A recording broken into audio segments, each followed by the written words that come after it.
Hi guys, it's Christy again. This week I am going to be painting an Indian guide figure that worked for the British forces during the Second Afghan War, and that kind of happened in the late 1870s or so, and it was one of a series of colonial wars going on in the second half of the 19th century. And I haven't really given those a lot of coverage on this channel just because I'm really not interested in the period at all, but there are people who have asked me about units from some of those wars, so I'm going to try to fit in some coverage here and there of, you know, relevant models. Now, here's the figure that we're talking about, the Indian Gawd.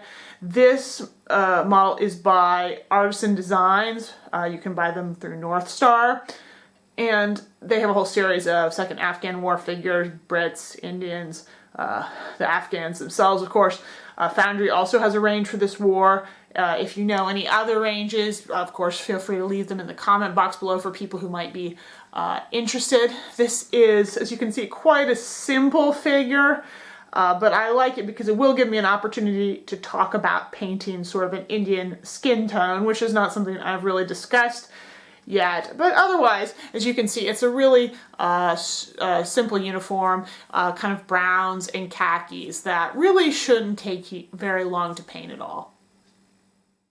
Okay, to start off with, here are all the paints that you're going to need for this model. I have included those you need for the skin tone and face and those kinds of things here.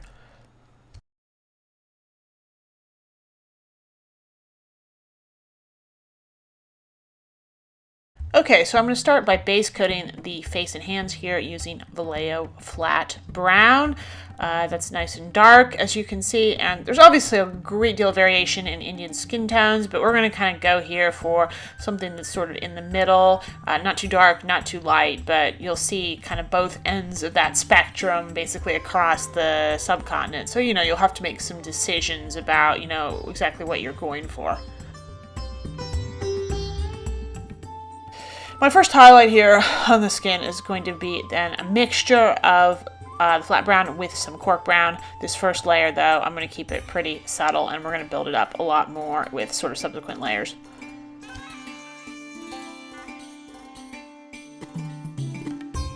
Next, I'm going to use some German camouflage black brown just to add extra shading down between the fingers, sort of under and around the eye sockets, around the lip, under the nose, those kinds of areas, just to build up extra contrast. I often use black-red for this, but it's just not really dark enough with this skin tone.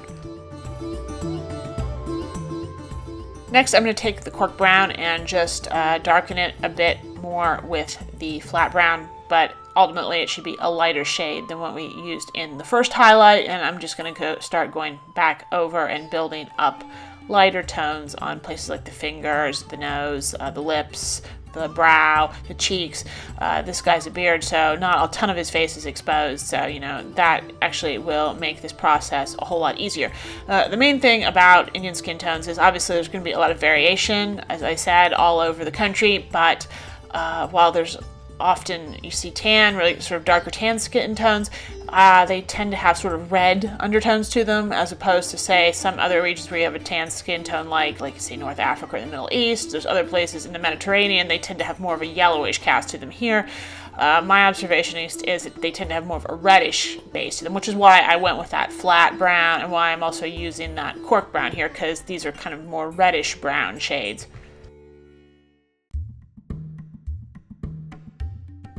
And this next highlight here is now just pure cork brown, and I'm just carefully, again, and thinly, I should say, going over the same areas and just building up an extra layer of highlights.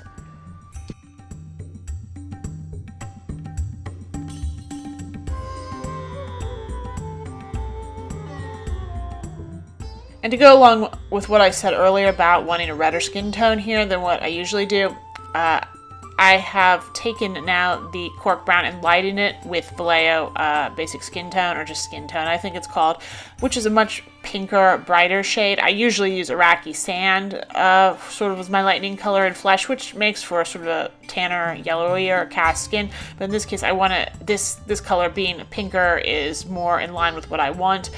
And you really don't need very much of this when you're lightening your cork brown, or else you'll go too light and too pale and you'll end up making him probably look a little bit more Western European than you want. So, just a dab will do it, I guess.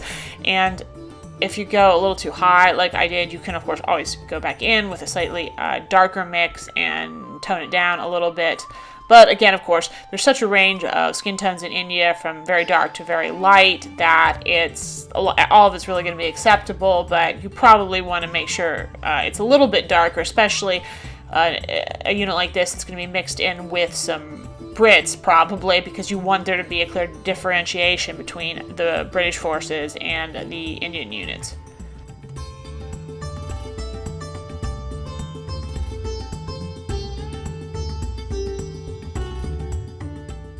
I'm now going to base coat his beard using just black paint.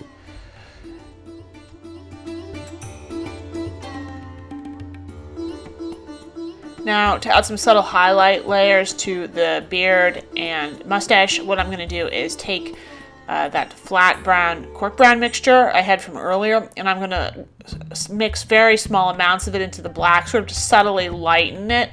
And so in this way, I'm going to sort of maintain a little bit of a reddish brownish cast to the black. But again, you don't want to go too high or too hard with this while you're building up these highlights, because of course you don't really want the beard to turn brown either. You just want it more sort of a black or gray with a slight brownish cast in it.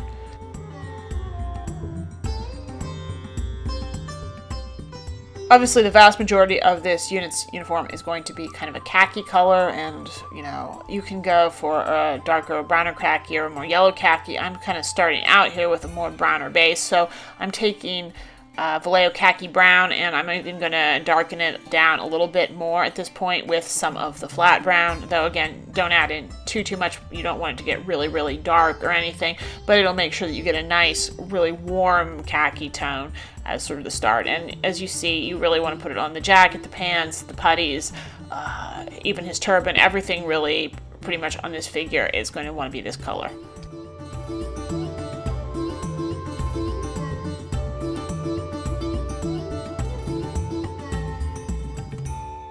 For my first highlight, I just mixed in more khaki gray into my base shade so that you can see it's gotten lighter, but very, very subtly so, and also more khaki properly. You can also see that. And I'm just going to start working that over in layers and really pretty much everywhere, except really down in any of the really deep recesses or creases or folds are going to want to get this treatment. And you really want to, at this point, start really clearly defining too where those really dark creases are going to be, like in his leg wraps or the wraps in his turban, for example. You want to really make sure that you leave that base color down in those folds, because that'll really make it stand out a lot later.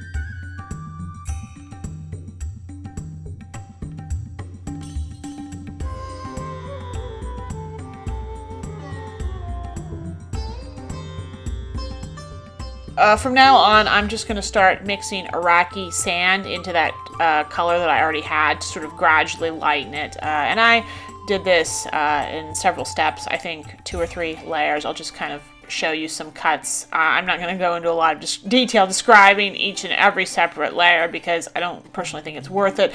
All I'm really doing with each of them is sort of applying them, sort of gradually applying them on successfully brighter and brighter areas. And because this paint is pretty thin and transparent too over the base we're using here, you'll probably want to go back in with at least most of these layers and build them up in some areas more than others, just to get extra tone and extra contrast. And as always, you can see I always spend a lot of time, particularly on making sure that the wraps on his legs are well defined and really clear, and the same with his turban. And I recommend when you're doing this, you always paint the turban sort of as the last thing in every layer that you apply, because Otherwise, you'll probably mess it up while you're painting the other bits. So, you know, do everything else, then do the turban wraps, and then kind of move on to the next step.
So after about 3 layers or so where I just kind of successively lightened my khaki base with more and more Iraqi sand, I'm now to a level where I'm just going to be using pure Iraqi sand here. And you can see I'm really picking out the highlights at this point and really focusing on them. But you can see overall how much I've really lightened the uniform in general. This should not, whatever it is, whether you go for a browner tone or a more yellow tone khaki, which are probably both acceptable, it is definitely not a dark brown khaki. It is definitely a light khaki that these guys wore. So you want to go pretty high here. And, you know, just by starting really dark like we did, it just means that you're going to get some more complexity in the overall finished look of the thing. But that's good. That's what you want, because this uniform is so overwhelmingly one color. It's really important to spend time adding the extra 3 or 4 or 5 layers when you're painting, because it's the one thing you're going to see in this figure. So it's important to get it right, and, you know, it'll make the overall finished thing just look a lot better.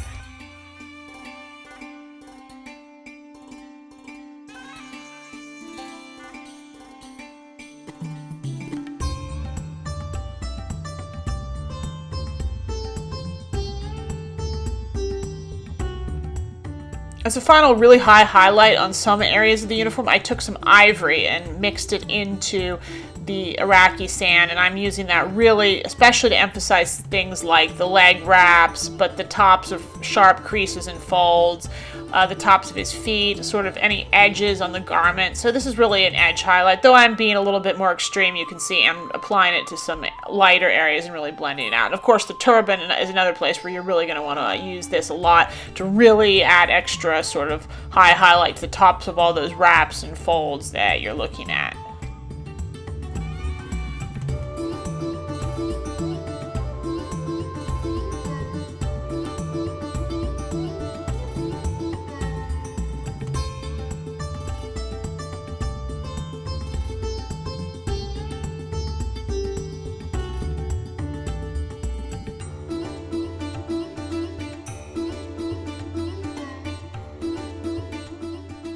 I'm now going to move on to base coating the leather areas of his uniform, which include his shoes, one of his shoulder straps, his belt, and sort of there's some packs along the front as well that are leather. He's holding his arms up so you can't see more than just a little bit, but on different models you'll see a lot more of those. So anyway, I'm taking German camouflage black brown and using that as a base on all of those areas.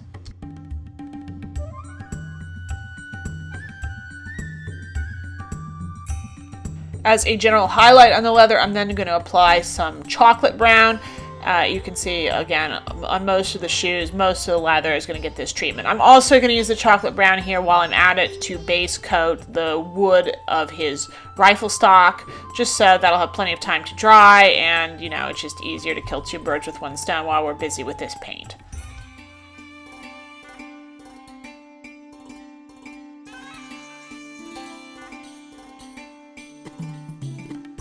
I'm now going to continue highlighting the leather areas by taking some cork brown and using it to lighten the chocolate brown. I am going to apply first just a layer of the chocolate brown mixed with the cork brown. Then I'm going to mix in a little bit more cork brown so it gets lighter. Again, I'm doing more layers and steps here than you probably strictly would need to, but again, it's a simple uniform, so I want to just do a little bit more layering than I would otherwise. So after 2 layers of that, then I'm just going to use some pure cork brown, though I'm going to keep it really thin and transparent and sort of build it up along the edges of the leather areas or where there's a lot of wear. Just to sort of add some texture there and a little bit of unevenness in sort of the patina that you're seeing. And then I'm going to finish up by mixing a bit of cork brown with just a hint of Iraqi sand for a super light color. And again, keeping that real transparent, I'm going to use it as an edge highlight on areas where I really want to emphasize super extreme wear on the leather areas. Over the other shoulder, he's also carrying kind of a canvas mess bag or satchel. I'm base coating that now using a mixture of the khaki gray, which I've lightened quite a bit here with just some Vallejo ivory. And of course, it is a transparent color, so you're probably going to need to get a couple of coats there for good coverage over the black base.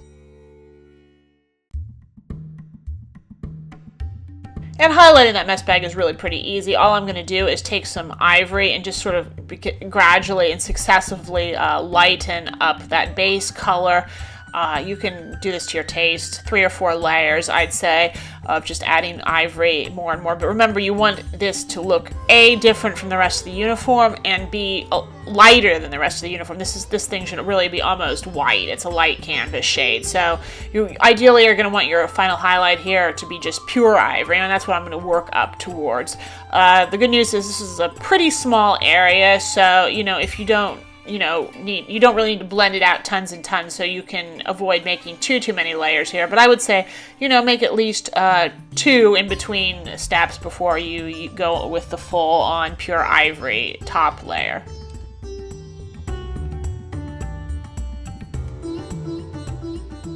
Now I'm going to do his cartridge case, which as far as I can tell should actually be black. So I'm base coating it first just with black paint, and then I'm going to highlight it just by mixing some of that ivory I've already got out into the black and sort of lightening it successively. A lot of this is just because the ivory will keep our warm kind of color palette intact, but also because it avoids me having to get out extra shades of gray paint and just keeps everything a lot simpler.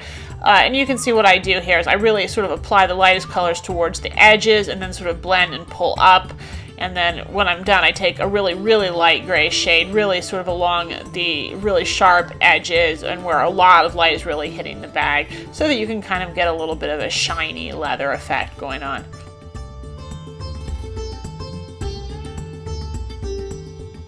Now, luckily, this uniform isn't just totally 100% boring khaki. It does actually have some red trim on it, at least when we're talking about the guides unit that we're painting here. Not all the uniforms have this, and then they're really, really monotone. So one area where you've got the red is on the collar. There's also that point on the top of the turban should be painted in red. And also on their sleeves, the guides have sort of this triangular pointed chevron shape and sort of a red cuff as well. Now, often I would base coat red using Vallejo black red, but because I didn't have the color out yet and I didn't want to get out extra colors, I just used flat brown here because it's already a very dark red-brown shade, and it works absolutely just fine for this purpose as well. And again, keeps your whole palette more cohesive looking. I'm then going to highlight my red areas kind of in the standard way. So I've taken some Citadel Mephiston red here, thinned it down a little bit because it is a base color, don't forget. And I'm just going to start highlighting and further defining those red chevrons and the red around his cuffs, the point on his turban, and his collar piece with this color. And you can build up a couple of layers here over top of the flat brown base coat.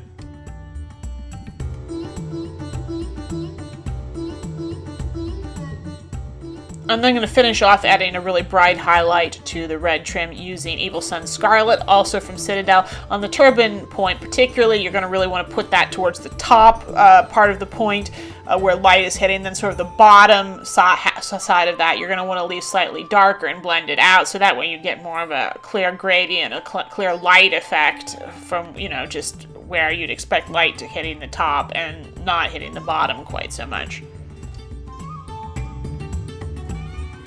I'm now going to go back to working on the gun. I'm going to be highlighting the wooden rifle stock here.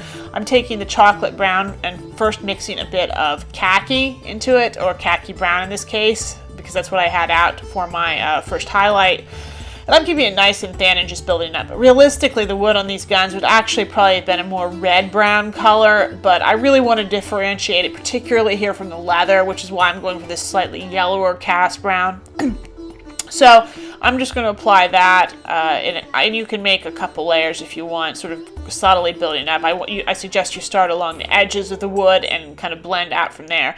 My final highlight on the wood is then just going to be pure khaki gray, just really, you know, working it along the edges of the butt and the divide between the barrel and the stock.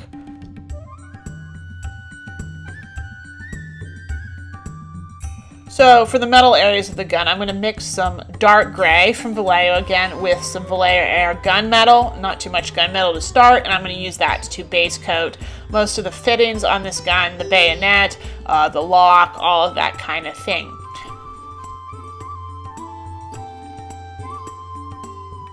I'm going to highlight that metal further by mixing in just a little bit more of the gunmetal, because I want to go subtly here, not get too bright or shiny right away. So that's why I made this sort of second mixture, and I'm sort of focusing it toward the top of the gun again to pick up where the light is coming from. And I'm then going to finish off with just a high highlight of just pure Vallejo gunmetal on some of the areas where I think there'd be wear, and extra, of course, on the bayonet. Now, a final metal thing, there are a few very small areas of sort of brass on this model, so I made a mixture of German camouflage black brown again and a little bit of Vallejo Air gold, but not much. And then I'm just going to pick out where there's some buttons, a little bit of a fitting here on a little bit of his bayonet case, some bits of his gun, just base coat those areas, and then go back in real quick with just pure Vallejo Air gold as a quick highlight. Okay, so here's a finished Indian guide from the Second Afghan War.